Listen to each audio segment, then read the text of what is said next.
to tell you a story. So 50 years ago, there were these two guys in space, and one of them was about to do something extraordinary. They were humans orbiting the Earth in a space capsule, only the 14th time that had ever been done, so they were already doing something extraordinary, but one of them was about to do something even more special than that.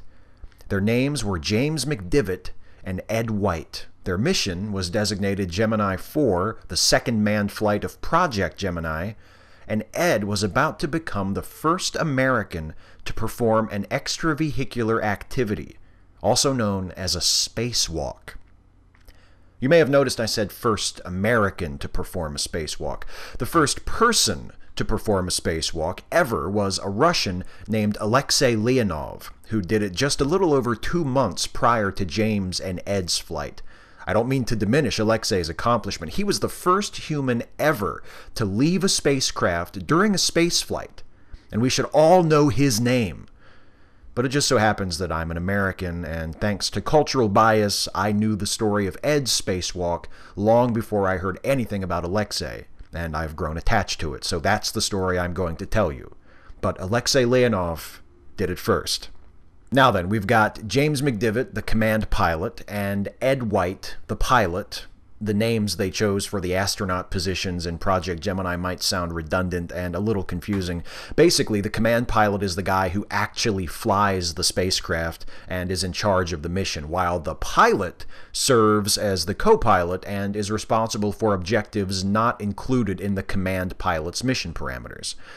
Their Gemini spacecraft was launched into low Earth orbit atop a Titan II rocket on June 3rd, 1965. It was to be a milestone mission on several fronts. The first multi-day American manned spaceflight, the first space rendezvous, and the first spacewalk. It was also the first American space launch broadcast live on television to an international audience, and the first mission controlled from Mission Control in Houston, Texas, previous missions having been controlled from Cape Canaveral.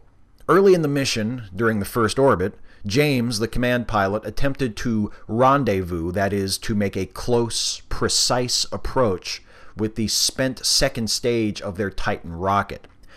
It didn't work, for a lot of reasons, none of which were really the astronauts' fault. The stage was uncontrolled and moving around unpredictably. It was difficult to see. They had no radar on Gemini 4, so it was impossible to know exactly how far away they were from the stage.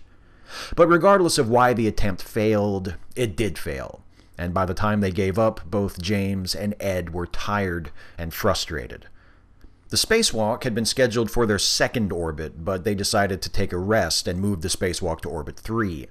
Then, when they'd gone through their checklist and completed their preparations, they put on their helmets, pressurized their spacesuits, and depressurized the cabin, and Ed opened his hatch. There was some trouble at first. A sticky latch made the hatch difficult to open, but James figured it out, and Ed became the first American to exit a spacecraft in space. He was tied to the Gemini capsule by a tether, and he had a device in his hand called a zip gun, kind of a personal thruster pack that shot pressurized oxygen and allowed him to maneuver somewhat. Ed floated around the spacecraft, taking pictures, getting the hang of the zip gun. Meanwhile, James's radio malfunctioned, and he was unable to communicate with Mission Control until 13 minutes into Ed's spacewalk. When James and Mission Control finally connected, the message for Ed was, "Get back in." But Ed didn't want to get back in. He stayed out for almost another 7 minutes, floating in space, 100 miles above the surface of Earth. When Ed finally got back inside the spacecraft, he called it the saddest moment of his life. The rest of the mission went on. For starters, they got the hatch closed and latched again, which was nice, since it meant they wouldn't die during re-entry. They performed experiments, measuring radiation levels using a sextant to determine their position, exercising with a bungee cord.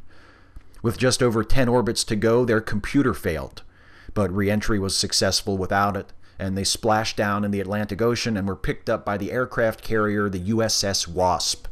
They'd been in space 4 days, the longest American manned space flight ever up to that point. James would fly in space one more time as the commander of Apollo 9 4 years later.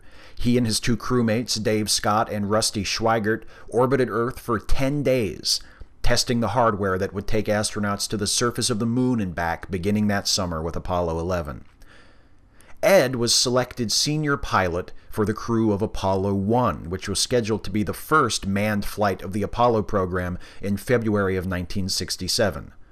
A month before the scheduled launch, Ed entered the Apollo capsule along with pilot Roger Chaffee and command pilot Gus Grissom, a veteran astronaut who had flown in space during the Mercury and Gemini programs and who had served in the Capcom position at Mission Control for Gemini 4.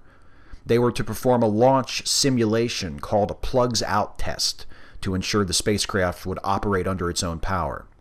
5.5 hours into the test, a fire started inside the capsule, probably caused by exposed electrical wiring. 15 seconds later, all 3 astronauts were dead. It had been Ed's job to open the hatch in an emergency, but there was no time. The fire, fed by the pressurized, pure oxygen inside the cabin, was too fast, and the hatch had not been designed to open quickly. Ed was 36 years old. But that's not the parting image of Ed White I want you to take with you. His life was short, and his death was tragic, but while he lived, Ed White accomplished things that few people before or since have ever done. And he did one thing that no other American and only one other person had ever done before. And that's the image I want to leave you with. Ed, zip gun in hand, walking in space. A child of Earth, open to the universe. Floating free. No wonder he didn't want to come back in.